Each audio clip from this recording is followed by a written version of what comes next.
हर खबर पर होगी आपकी पकड़। डाउनलोड कीजिए एबीपी लाइव ऐप।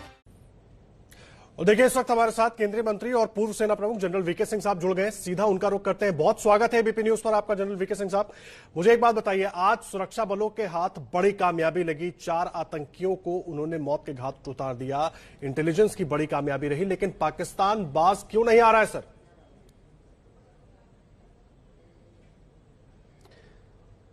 सबसे पहली चीज तो यह समझने की है कि जिस मुस्तैदी से सैन्य बलों ने और पुलिस बलों ने अपना काम किया है वो सब काबिल तारीफ है। इसके अंदर खासकर जम्मू और कश्मीर पुलिस, इंटेलिजेंस सभी शामिल है कि एक ट्रक के अंदर 4 आतंकवादी आ रहे थे। हथियार उनके पास बड़ी मात्रा में था, 11 राइफलें थी, 3 पिस्टल थी, ग्रेनेड थे, दुनिया भर की चीजें थी। तो इनको जब चेकिंग के दौरान पकड़ा गया और उस समय आपस में फायरिंग हुई तो बड़े अच्छे तरीके से एनकाउंटर हुआ है। दूसरी चीज ये है, कहीं ना कहीं लगता है कि उस ट्रक के ड्राइवर के भी कोई इसमें संलिप्तता पाई जाएगी और जम्मू और कश्मीर पुलिस जरूर कोशिश करेगी कि उस ड्राइवर को जल्दी जल्दी पकड़ा जाए। जहां तक पाकिस्तान का सवाल है, 90 के दशक से हम परोक्ष युद्ध के शिकार हैं और खासकर जम्मू और कश्मीर के अंदर वो हमेशा ये कोशिश करता रहा है कि कैसे लोगों को बरगलाया जाए। 370 के जाने के बाद जबकि लोग अब विकास की तरफ देख रहे हैं, अब डीडीसी के इलेक्शन आने वाले हैं और उसको लग रहा है कि कश्मीर के लोग समझ गए हैं कि उनका भला किस में है। अब वो कुछ ना कुछ ऐसा करना चाहते हैं जिससे इलेक्शन के दौरान दिक्कतें आए। और आपको पता ही है, जब भी कश्मीर के अंदर इलेक्शंस हुए, जम्मू और कश्मीर में, पाकिस्तान ने हमेशा कोशिश की है उसके अंदर व्यवधान डालने की। तो ये मैं इसको इस तरीके से देखता हूं जी, पाकिस्तान कोशिश करेगा, हमें मुस्तैद रहना चाहिए और उनको माकूल जवाब देना। एक अहम सवाल सिंह साहब इसमें ये खड़ा होता है, जिस तरह से जो जखीरा बरामद हुआ ना हथियारों का इनके साथ, जो अब लिस्ट एक एक करके सामने आ रही है, वो चौंकाने वाले इशारे करती है कि बड़ी प्लानिंग के साथ, और इतना हथियार एक बार की इन्फिल्ट्रेशन में नहीं आ सकता, उसको कई बार में लाया गया होगा। देखिए, बॉर्डर के किस इलाके से उन्होंने निकाला है, कहां से उनका सामान छिपा हुआ था, कैसे निकल कर आए हैं, ये तो अब तफ्तीश चलेगी। और एक चीज बिल्कुल साफ है, 4 आदमी हैं, 11 राइफल है, 3 पिस्तौल है। तो ये इनके जो और हिमायती लोग हैं, ये जो जा रहे थे कश्मीर के अंदर, वो उनको देने के लिए था ताकि वो वहां पर ऐसी आपराधिक घटना करें या आतंकी घटना करें कि इलेक्शंस के अंदर इसका नुकसान हो। मुझे एक बात बताइए, ऐसी खबरें बीच में आई थी कि जब घाटी में इंटरनेट पाबंदी लगाई गई, इंटरनेट पर रोक लगाई गई थी, उसके बाद पाकिस्तान की सरकार ने बॉर्डर के पास करीब 38 हाई फ्रीक्वेंसी वाले टावर लगा रही थी। और ऐसे टावर, मैं ये समझना चाह रहा हूं आपसे वीके सिंह साहब, ऐसे टावर आतंकियों के लिए तब कैसे काम करते हैं जब सुरक्षा बल उनको रोकने की कोशिश करते हैं, उनका एनकाउंटर करते हैं, उसके लिए हमारी क्या स्ट्रेटेजी होती है? हमारे इंटेलिजेंस और हमारे जो सैनिक ग्राउंड पर, उनको सब इन चीजों का पता है और जहां पर उनको जरूरत होती है ऐसी चीजों के खिलाफ कार्रवाई की जाती है ताकि इससे आतंकियों को मदद ना मिले।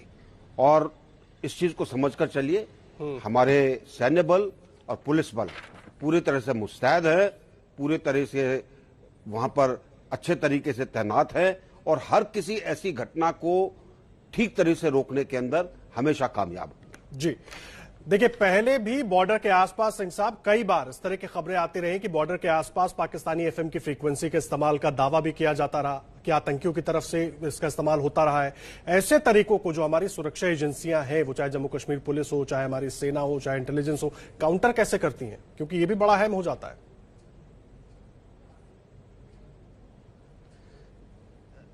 एक चीज समझिए, आतंकी कभी एक ही तरीका नहीं अपनाता है, वो भी तरीके चेंज करता जाता है, बदलता जाता है ताकि कहीं ना कहीं उसको सफलता मिले। और इसी तरीके से सैन्य बल और पुलिस बल जो अलग अलग जगह पर तैनात है, इस चीज के बारे में सोचते रहते हैं और इसको नकारा करने की कोशिश करते हैं। और नकारा करने के कई तरीके हैं, यहां पे मैं उनका जिक्र करना नहीं चाहूंगा, लेकिन बहुत तरीके हैं।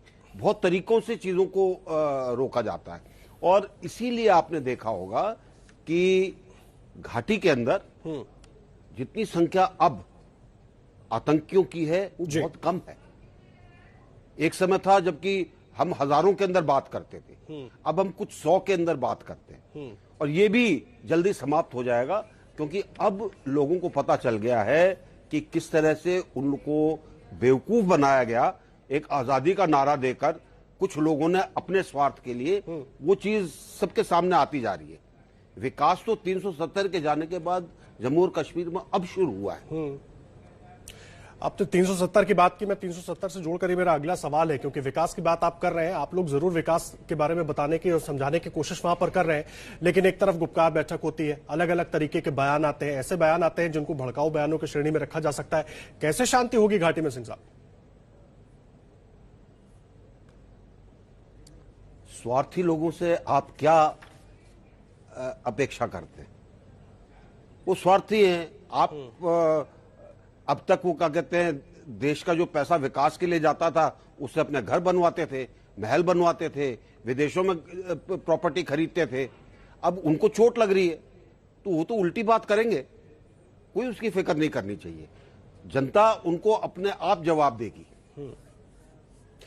लेकिन इस तरह की बयानबाजियों से, इस तरह की बैठकों से क्या एक बार फिर भड़काने की कोशिश नहीं हो रही है? आप इसको ऐसे नहीं देख रहे हैं? क्योंकि बार बार अगर इस तरह के बयान दिए जाएंगे और घाटी में जो स्थिति है, क्योंकि अभी भी शांति बहाली पूरी तरह से नहीं हुई है, ऐसे में बार बार इस तरह के बयान, और कहीं ना कहीं संकेत ये कि इस तरह के बयानों से प्रभावित होकर युवा हथियार भी उठा सकते हैं।